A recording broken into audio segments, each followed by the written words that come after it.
ஆண்டவராகிய இயேசு எதற்கு நானே மெய்யான திராட்சை செடி என்று சொன்னார்? நானே மெய்யான அத்திமரம் என்று சொல்லியிருக்கலாம், மெய்யான பேரிச்ச மரம் என்று சொல்லியிருக்கலாம், நானே மெய்யான ஒலிவு மரம் என்று கூட சொல்லியிருக்கலாம். நானே மெய்யான திராட்சை செடி என்று சொல்ல வேண்டிய காரணம் என்ன? வெல்கம் டு ட்ரூத் இன் தமிழ். நான் போதகர் ஜேக்கப் ஜெயராஜ். நீங்கள் யோவானை எடுத்துக்கொண்டால் அவர் ஐ எம் என்கிற வார்த்தையை தொடர்ச்சியாக பயன்படுத்துவார். கூடுதலாக சொல்லப்போனால் 7 முறை பயன்படுத்துவார். ஐ எம், நானே நல்ல மேய்ப்பன், இது போல ஐ எம் த டோர், இது போல வார்த்தைகளை ஐ எம் என்று ஏன் பயன்படுத்துகிறார் என்றால், ஆண்டவராகிய இயேசு கிறிஸ்து தெய்வம், ஆண்டவராகிய இயேசு கிறிஸ்துனுடைய டிவினிட்டி. ஏனென்றால் ஐ எம் என்கிற வார்த்தையை யூதர்கள் பயன்படுத்த மாட்டார்கள், அது தேவனை குறிக்கிறது. அந்த வார்த்தையை தான் யோவான் ஆண்டவராகிய இயேசு கிறிஸ்துக்கு ஒப்பிடுவார். அப்படி 7 முறை அவர் சொல்லுவார். அதில் கடைசியாக சொல்லப்படுகிற ஒரு வார்த்தை தான் யோவான் 15:1, நானே மெய்யான திராட்சை செடி, I am the true wine.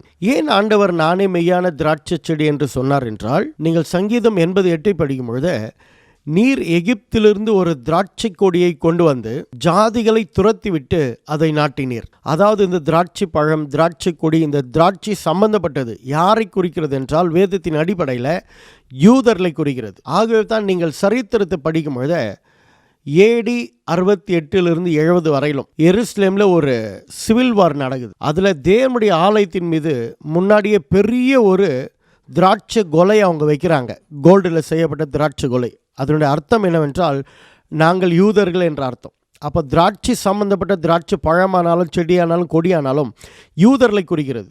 இது ஒன்று. இன்னொன்று, முதலாவது மிஷினரி ஆபிரகாம் என்று சொல்லப்படுகிறது. மிசாலஜி படிக்கிற எல்லாமே இதை கடந்து தான் வர வேண்டும். ஏனென்றால் ஆபிரகாமை ஒரு இடத்திலிருந்து இன்னொரு இடத்திற்கு கர்த்தர் போகும்படியாக அழைக்கிறார். அப்போ அவர் மூலமாக ஒரு மிஷனை கர்த்தர் தொடங்குகிறார். அதுதான், உன் மூலமாக சகல ஜனங்களும் ஆசீர்வதிக்கப்படுவார்கள், சகல ஜாதிகளும் ஆசீர்வதிக்கப்படுவார்கள். இப்போ ஆசீர்வதிக்கப்பட வேண்டும் என்றால் உலகம் ஆபிரகாம் மிகவும் முக்கியம். அவனுடைய சந்ததி தான் எகிப்தில் இருக்கிறது. இப்போ இந்த எகிப்தில் இருக்கிற இந்த சந்ததி தான் கர்த்தர் என்ன பண்ணாரு, கொண்டு போய் மறுபடியும் கானான் தேசத்தில் கொண்டு வந்து அவர்களை நாட்டினார். அதுதான் சங்கீதம் 80:8 நம்ம படிக்கிறோம். அப்பொழுது இந்த திராட்சை கொடி என்னானது, சங்கீதம் 80:16, சங்கீதத்தில் கீழே படிக்கும் பொழுதுவே 16, அது அக்கினினால் சுடப்பட்டும் வெட்டுண்டும் போயிற்று, உம்முடைய முகத்தின் பயமுறுத்தலால் அழிந்து போயிற்று. எதை சொல்ல வருகிறார்? எந்த செடியை எகிப்திலிருந்து கொண்டு வந்தாரோ அந்த திராட்சை கொடி. விளங்குச்சுங்களா? அப்போ ஆண்டவர் இங்கே என்ன சொல்ல வருகிறார் என்றால், யூதர்கள் தேவனுக்கு கீழ்ப்படியாமல், அந்த ஆபிரகாம் சந்ததி எகிப்திலிருந்து வந்தாங்க பாருங்க, அவர்கள் தேவனுக்கு கீழ்ப்படியாததுனால சுட்டெரிக்கப்பட்டார்கள். அந்த ஒரு கான்டெக்ஸ்ட்ல ஆண்டவர் சொல்லுகிறார், நானே மெய்யான திராட்சை செடி. அதாவது நான் ஆபிரகாமின் சந்ததி, பிதாவாகிய தேவனுக்கு நான் கீழ்ப்படிந்திருக்கிறேன். அவங்க கதை முடிஞ்சு போச்சு. அந்த யூதர்கள் என்ன செஞ்சாங்க, தேவனுக்கு கீழ்ப்படியல, அதெல்லாம் தான் சுட்டெரிக்கப்பட்டாங்க. ஆனால் நானோ தேவனுக்கு கீழ்ப்படிந்து வருகிற மெய்யான ட்ரூ வைன், மெய்யான திராட்சை செடி நான் தான். அப்பொழுது தேவனுடைய ஆசீர்வாதங்கள் யார் மூலமாக வர வேண்டும் என்றால், ஆபிரகாமின் மூலமாக. அந்த ஆபிரகாமின் சந்ததி தான் ஆண்டவராகிய இயேசு கிறிஸ்து. ஆகவே தான் சொல்லுகிறார், நான் தான் உண்மையான யூதன், ஆபிரகாமின் சந்ததி.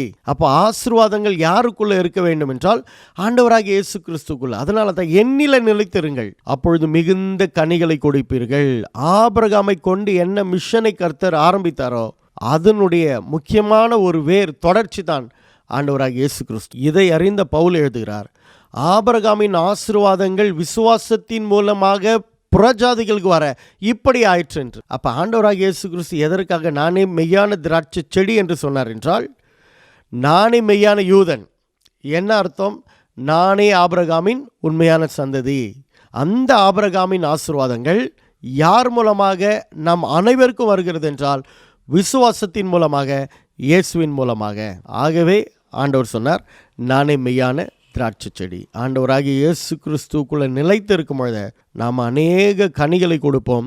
தேவனுடைய மிஷன், தேவனுடைய சித்தத்தை இந்த பூமியில் நிறைவேற்றுவோம். இந்த நிகழ்ச்சி உங்களுக்கு பிடிச்சிருந்தால் மற்றவங்களுக்கு ஷேர் பண்ணுங்க, இதை குறித்து பேசுங்க, இதை கொஞ்சம் யோசிங்க, ஆராய்ந்து பாருங்கள்.